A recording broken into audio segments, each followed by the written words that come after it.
We've got new details about Britney Spears' inner circle on the heels of her DUI arrest, and it turns out she's been cleaning house. So Britney Spears' DUI arrest may have come as a shock to some of her fans, but people in her inner circle have kind of seen this coming. We know this because we broke a story this morning about her sober coaches. Britney actually had 2 sober coaches on her staff. They were fired just a few weeks ago. While we're not entirely sure why she got rid of them, we know why they were there. The sober coaches obviously were the only bumpers in Britney's life at this point because there is no conservatorship. She doesn't have staff around her that deal with her drinking, with her battles with sobriety. And so these coaches were there for that, but they were let go. Britney losing sober coaches is a big deal because, as I said, without the conservatorship, she's the only one who's running the show. And so if she has people that she's hired who are life coaches or sober coaches, that is at least an acknowledgement that she needs some control in her life. But once those people are fired, who's managing this? Who's managing her day to day? Is she taking medication? Is she drinking? And combining that with medications where that might not be a good idea. Like we said, when she was arrested Wednesday night, she was just out driving by herself. I don't want to say joyriding. She wasn't necessarily speeding, but she's just out by herself on a Wednesday night after allegedly drinking. And we're told, by the way, that those people were fired shortly after she made that $200 million plus deal to sell her catalog.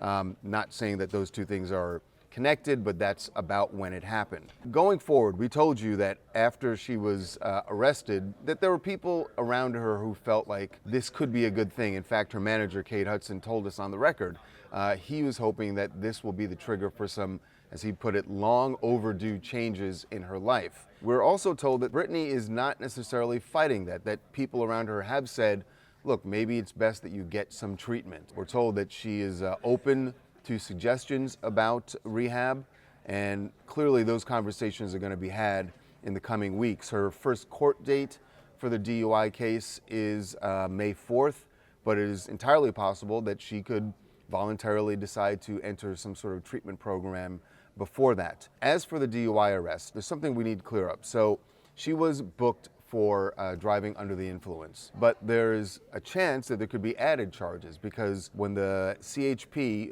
put out their press release about her arrest, they said that they are also testing for substances. When the officers pulled her over, they not only suspected she was drinking, but there was something they saw in her behavior that made them think that she was under the influence of some other drug besides alcohol. We had heard from a source there were substances found in the car.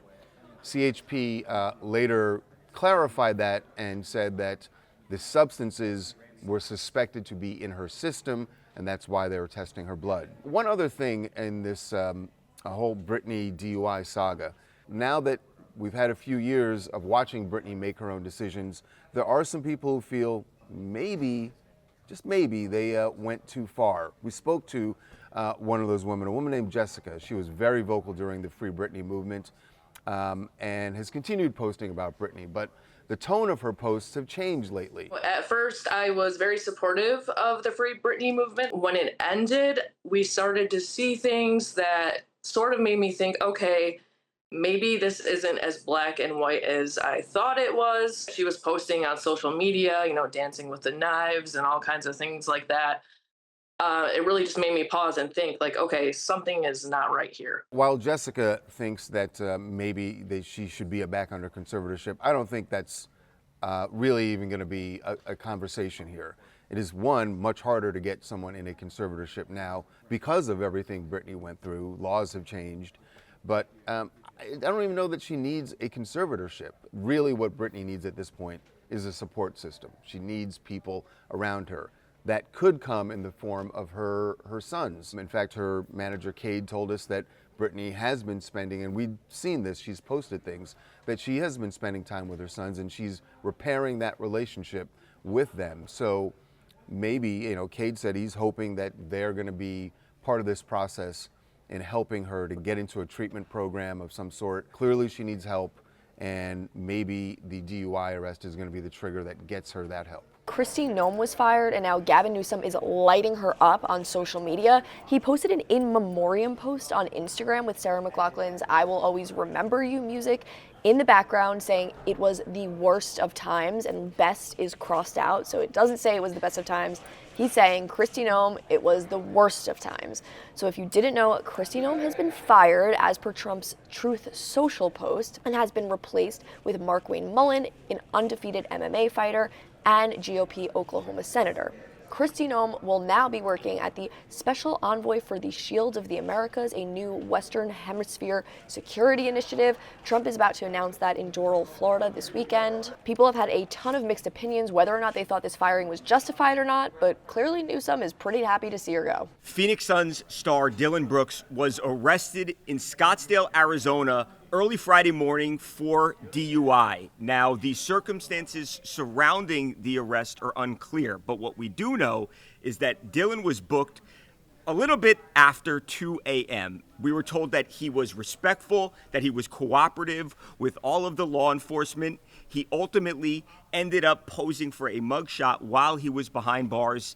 He's wearing a white tank top. He looks very out of it. But again, we were told he went with the program and did not cause anybody any trouble. And because of that, he ultimately did not spend a whole bunch of time in the jail cell. We were told that he was released at about 3:20 a.m. and he was allowed to go on his way. Of course, now Dillon Brooks is going to have to deal with this DUI charge, but he is no longer behind bars. This story has gotten a ton of attention because, of course, Dillon Brooks is one of the most polarizing guys in the entire NBA.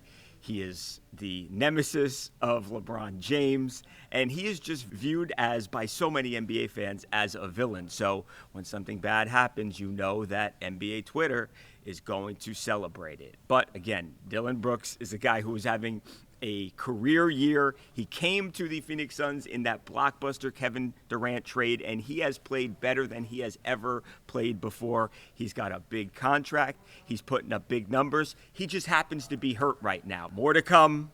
Dillon Brooks, bottom line, arrested for DUI in Scottsdale, Arizona. The Today Show was reflecting on Savannah Guthrie's emotional visit to their studios yesterday.